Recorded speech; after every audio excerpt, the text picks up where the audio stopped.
Hi friends, అందరికీ నమస్కారం. అంజలి కథలకి స్వాగతం. పచ్చల లోయ, పాతాళ సుందరి జానపద నవల 2వ భాగం విందాం. భ్రమర దక్షిణ దిశగా వెళ్ళాక గుహలోకి ప్రవేశించిన విజయవర్మ గుహ అంతటా కలిదిరుగుతూ పరిశీలిస్తున్నాడు. గుహలో ఒకచోట మాత్రము అడుగుల శబ్దము బోలుగా వినిపిస్తోంది. భూమి అడుగు భాగాన ఖాళీ ప్రదేశం ఉన్నప్పుడే అలా భూమిపై బోలుగా శబ్దం వస్తుందనుకుంటూ ఆ బోలుగా ఉన్న ప్రదేశాన్ని శుభ్రపరచగా అక్కడ ఒక పలక కనిపించింది. ఆ పలకను లేపి చూసిన విజయవర్మ ఆశ్చర్యపోయాడు. అక్కడ భూగృహంలోకి మెట్లు ఉన్నాయి. ఆ మెట్లు ఎక్కడికి దారి తీస్తాయో చూడాలని వాటి గుండా క్రిందకు దిగసాగాడు.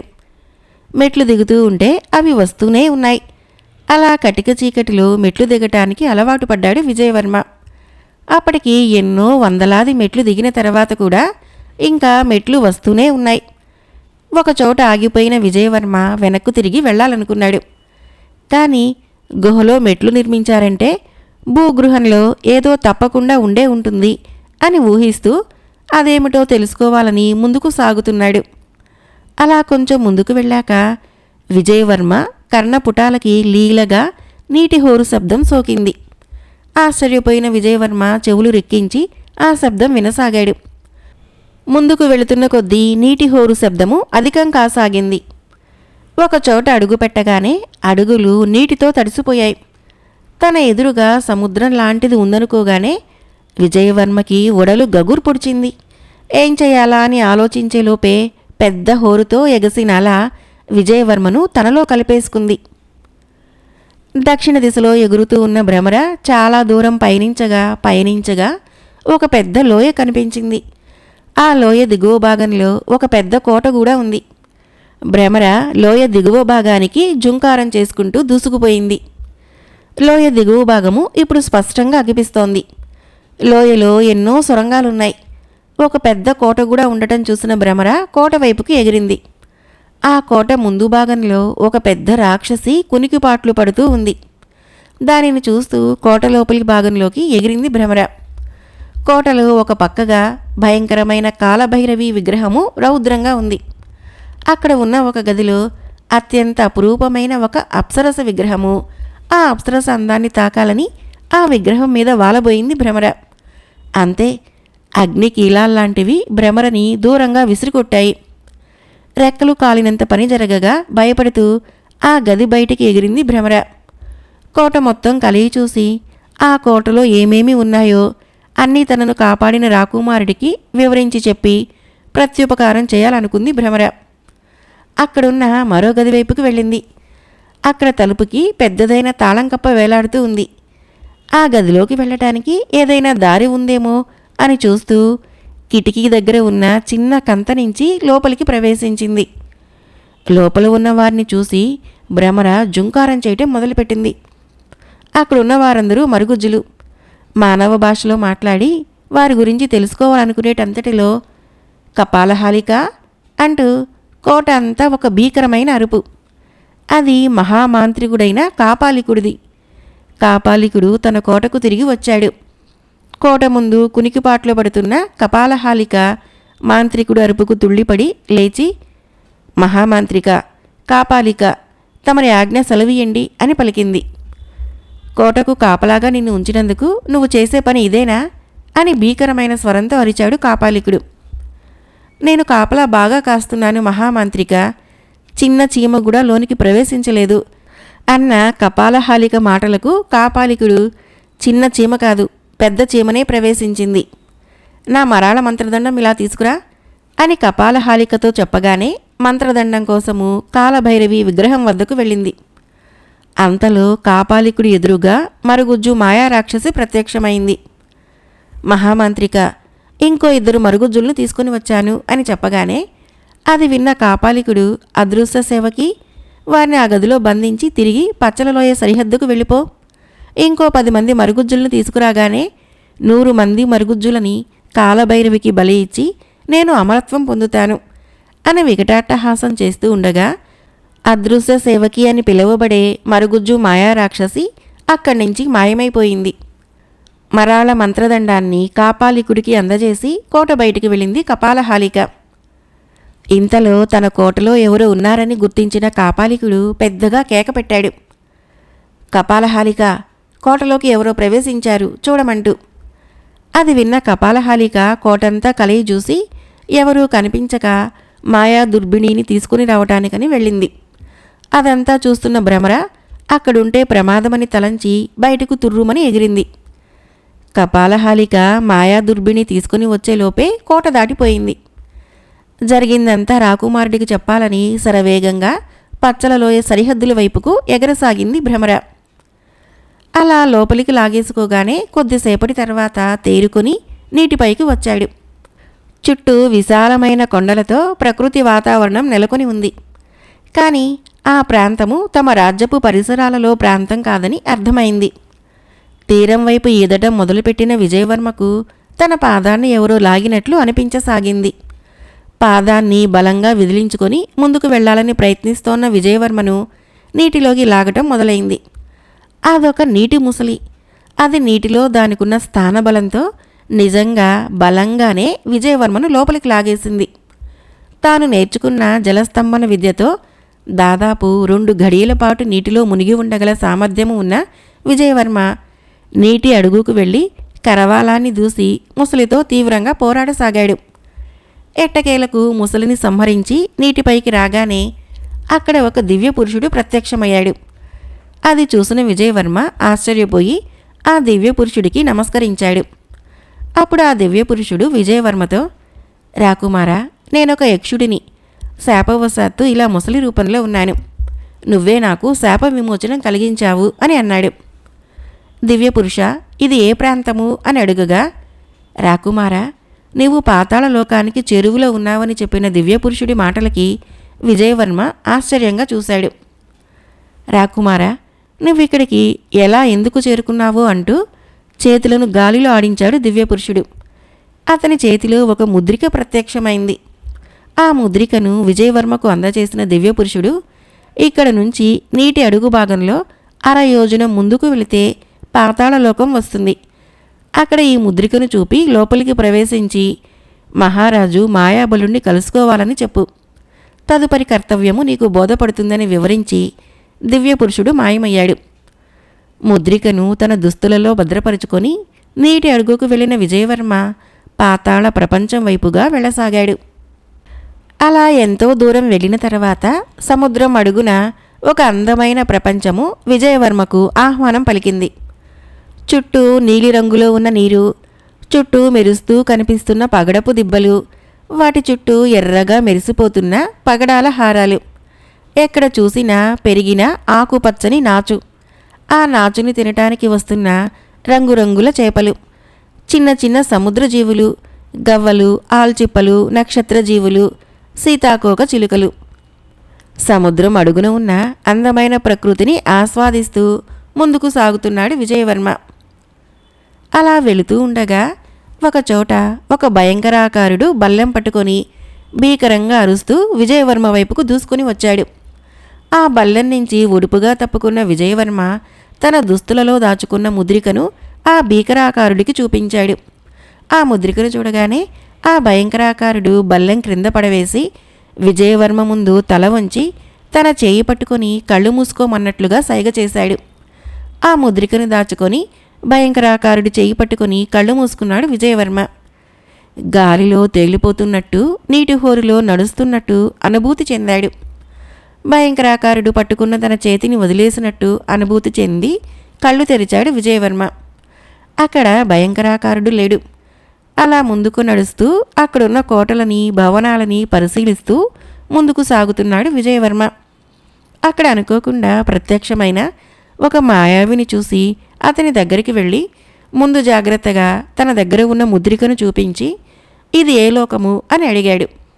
ఆ మాయావి ముద్రికను చూసి ప్రసన్నవదనంతో ఇది పాతాళలోకము అని చెప్పి మాయమైపోయాడు.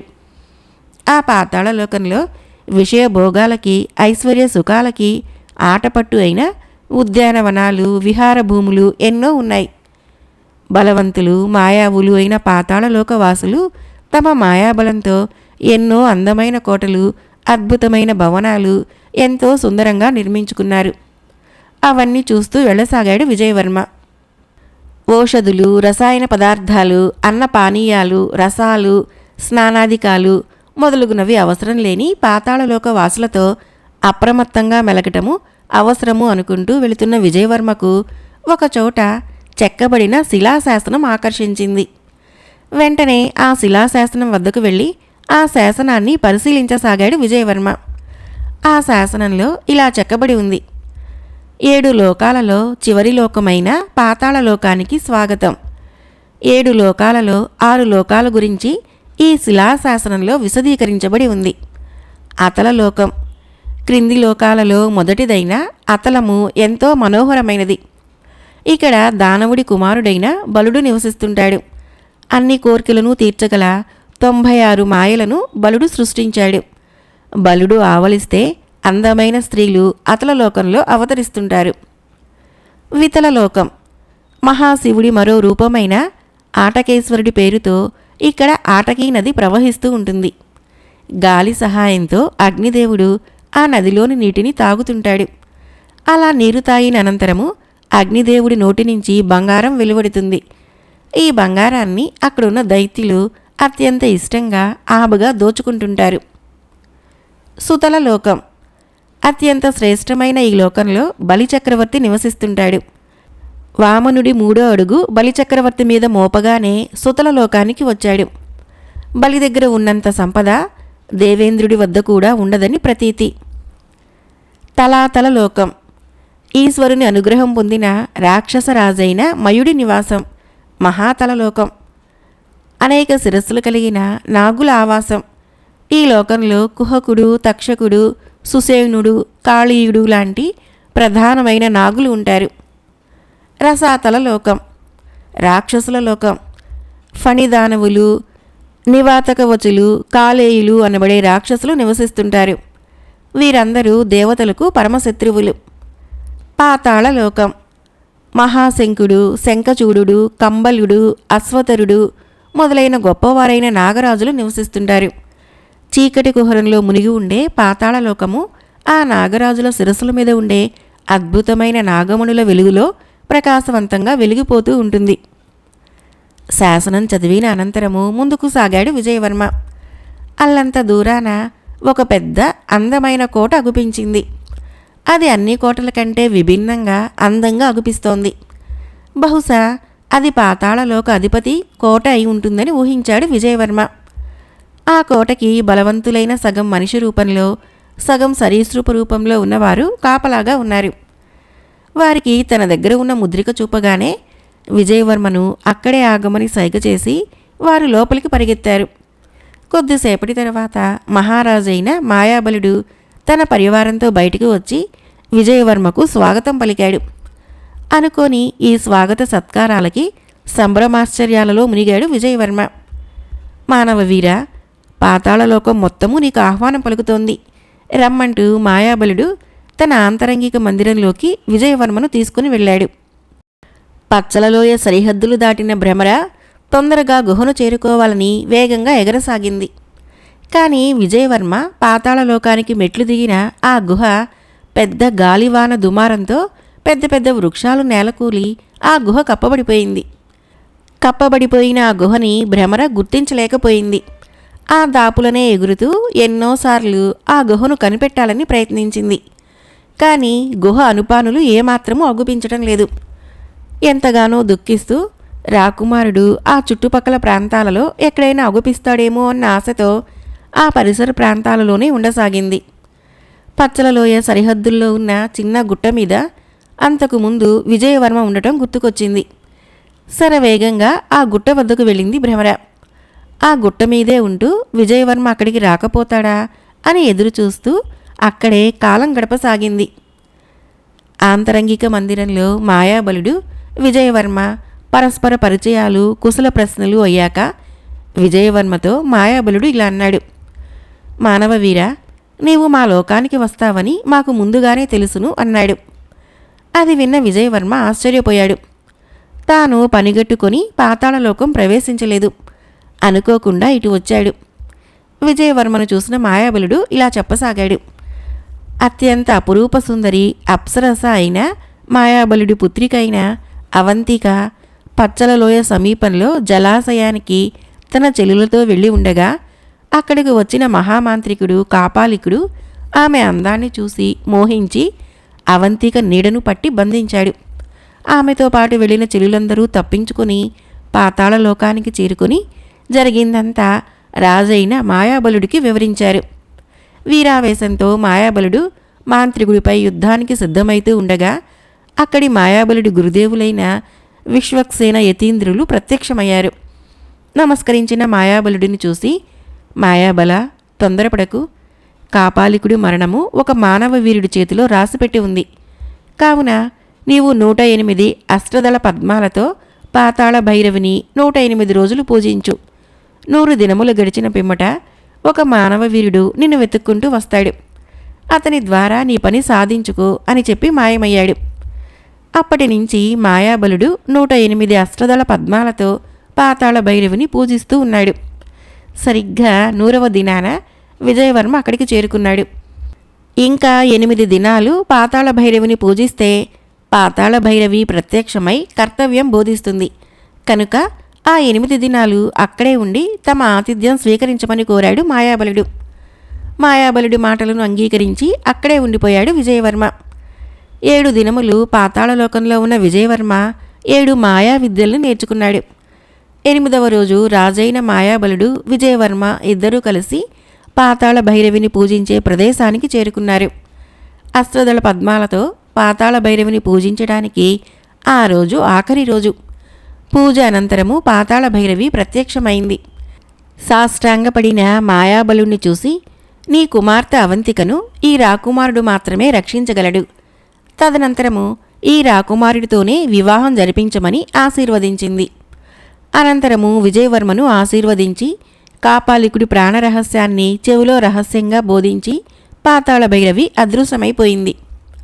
అనంతరము మాయాబలుడు విజయవర్మతో, నా కుమార్తె అవంతిక పచ్చలలోయలోని కాపాలికుడి కోటలో బందీగా ఉందని తన కుమార్తెను రక్షించి తీసుకుని రావలసిందిగా విజయవర్మను కోరాడు. మాయాబలుడి కోరికను మన్నించిన విజయవర్మ ఆ క్షణమే పచ్చలలోయకు బయలుదేరతానని అన్నాడు.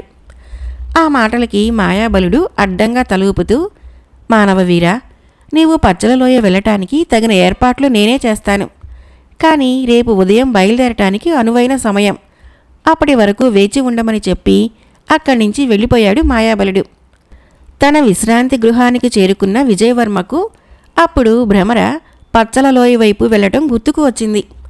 భ్రమర ఎక్కడుందో ఎలాగైనా వెతికి పట్టుకోవాలనుకుంటూ నిద్రకు ఉపక్రమించాడు విజయవర్మ. పచ్చలలోయ పాతాళ సుందరి జానపద నవల 2వ భాగం సమాప్తం. ఫ్రెండ్స్, నా ఈ కథ నచ్చినట్లయితే మన ఛానల్ని తప్పకుండా సబ్స్క్రైబ్ చేయండి, లైక్ చేయండి, షేర్ చేయండి, కామెంట్ చేయండి. Thank you.